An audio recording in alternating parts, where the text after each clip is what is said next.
पाकिस्तानचे 1-2 नाही तर 5 तुकडे होणार आहेत। बलोचिस्तान, सिंध प्रांत, खैबर पख्तूनवा आणि गिलगिट बाल्टिस्तान या चारही ठिकाणी सध्या पाकिस्तानमध्ये गृहयुद्ध पेटलेलं आहे। उरला पंजाबचा प्रांत, तो आपल्या देशातल्या एखाद्या राज्या एवढा देखील उरणार नाहीये। पहलगामच्या हल्ल्यानंतर भारतानं पाकिस्तानला चेतावणी दिली। सध्या सीमेवरती युद्धजन्य परिस्थिती आहे, पण पाकिस्तानी लष्कर प्रमुख आसिफ मुनीर सध्या गायब आहेत। पाकिस्तानच्या अनेक सैन्य अधिकाऱ्यांनी आपले राजीनामे दिलेले आहेत।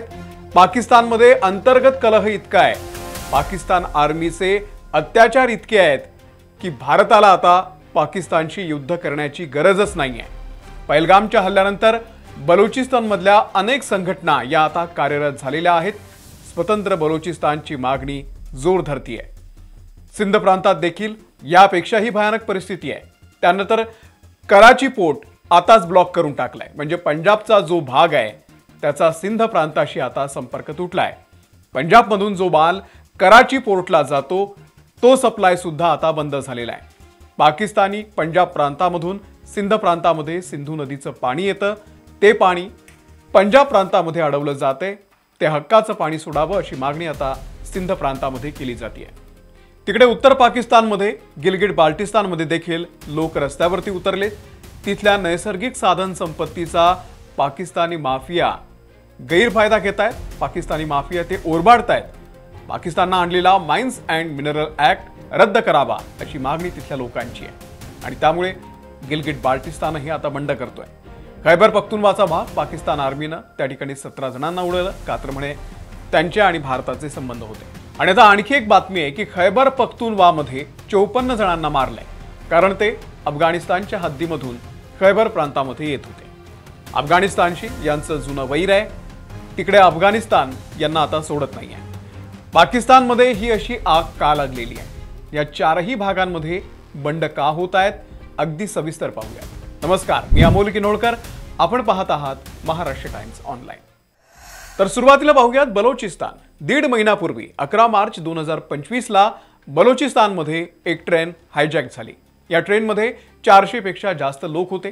पाकिस्तानी आर्मीनं एक ऑपरेशन राबवलं आणि यामध्ये या ट्रेनमधल्या काही निष्पाप लोकांचा जीव गेला, तर हायजॅक करणारे काही बलुची मारले सुद्धा गेले। बलोचिस्तान लिबरेशन आर्मीनं ही ट्रेन हायजॅक केली होती, पण हे असं सारखं का घडतंय, यामागे एक मोठा इतिहास आहे। बलोचिस्तानला पाकिस्तानचा भाग म्हणून राहायचं नाहीये, त्यांना स्वातंत्र्य हवंय। पण पाकिस्तानला हा प्रदेश गमवायचा नाहीये, कारण बलोचिस्तान हातातून गेला तर पाकिस्तानचा भूभाग हा अर्धा देखील राहणार नाहीये। सोबतच हा प्रदेश भौगोलिक आणि व्यावसायिक दृष्ट्या अत्यंत महत्त्वाचा आहे। बलोचिस्तानची एक सीमा अफगाणिस्तानला मिळते, दुसरी सीमा इराणला मिळते, शिवाय दक्षिणेमध्ये समुद्र देखील आहे। बलोच ही इथली एक जमात आहे जी शतकांपासून या ठिकाणी आहे, ज्यांचं एक वेगळं कल्चर आहे, त्यांची एक स्वतःची ओळख आहे। हा पाकिस्तानचा सर्वात मोठा भूभाग आहे। पाकिस्तानचा 44% भाग हा बलोचिस्तानचा आहे। पण जर लोकसंख्या बघितली तर पाकिस्तानच्या फक्त 5% लोकच या बलोचिस्तानमध्ये राहतात। इथली लोकसंख्या फक्त 1.5 लाख आहे। पाकिस्तानसाठी बलोचिस्तान 2 कारणांसाठी अत्यंत महत्त्वाचा आहे, कारण बलोचिस्तानच्या दक्षिण भागामध्ये समुद्र आहे, तिथे असलेला ग्वाडर पोर्ट हा सर्वात मोठा आहे। आता हा पोर्ट पाकिस्ताननं चीनला लीजवर दिलाय। चायना पाकिस्तान इकॉनॉमिक कॉरिडॉरचा हा भाग आहे। चीन आणि पाकिस्तान मिळून तिथे बलोचिस्तानला ओरबाडून खातोय अशी भावना बलोच जनतेची आहे।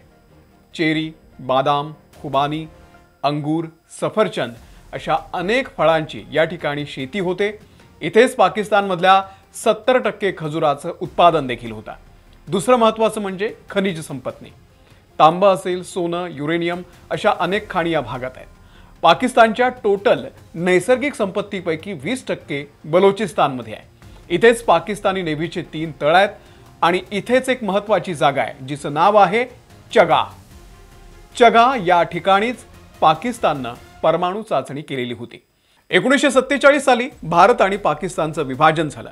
बलोचिस्तानला कधीच पाकिस्तानचा भाग बनायचं नव्हतं, पण जिनांनी जोर जबरदस्तीनं हा भाग बळकावला, त्यामुळे तेव्हापासून बलोच लोकांच्या मनामध्ये राग आहे, जो वेळोवेळी बाहेर पडत असतो।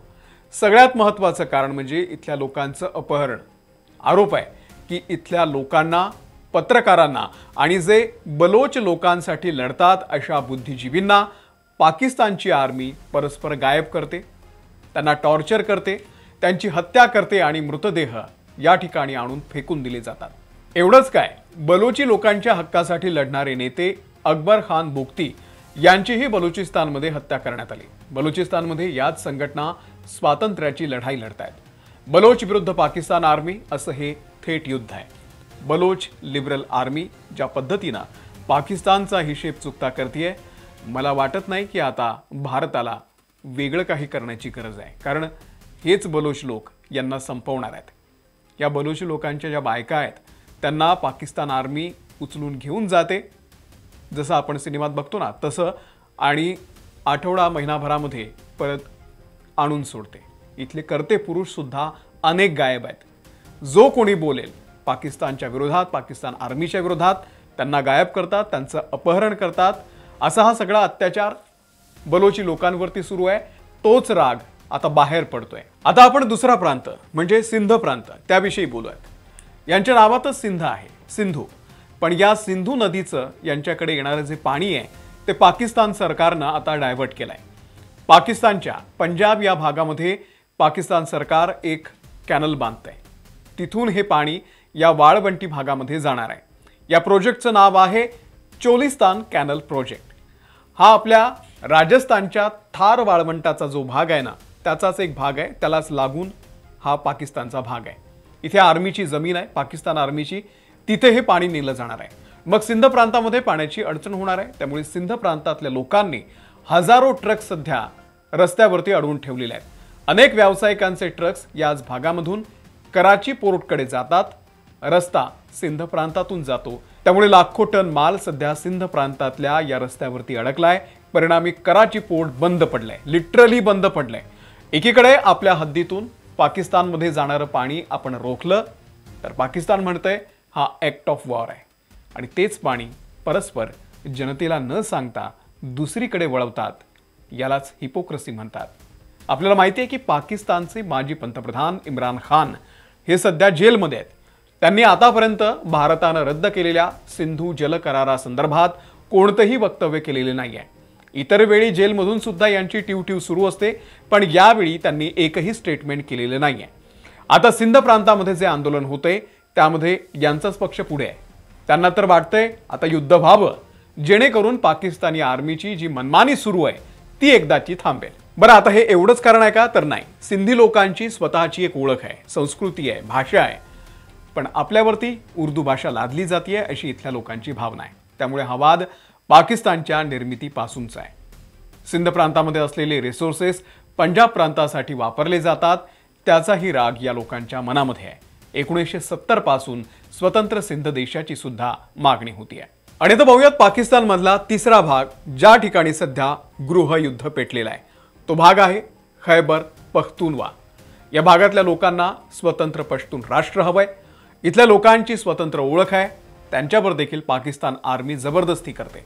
यांची सीमा बॉर्डर जी आहे ती अफगाणिस्तानशी जोडलेली आहे। यांची आणि अफगाणिस्तानची जी भाषा आहे ती सारखी आहे, आणि खैबर पख्तूनवा या भागाला अफगाणिस्तानचा भाग बनायचा आहे, आणि त्यामुळे तालिबानच्या मदतीनं पाकिस्तानच्या खैबर पख्तूनवा भागामध्ये सध्या गृहयुद्ध पेटलेलं आहे। खैबर पख्तूनवा या भागामध्ये पाकिस्तान आर्मीनं 17 जणांना उडवलं, का तर म्हणे ते भारतासाठी काम करत होते।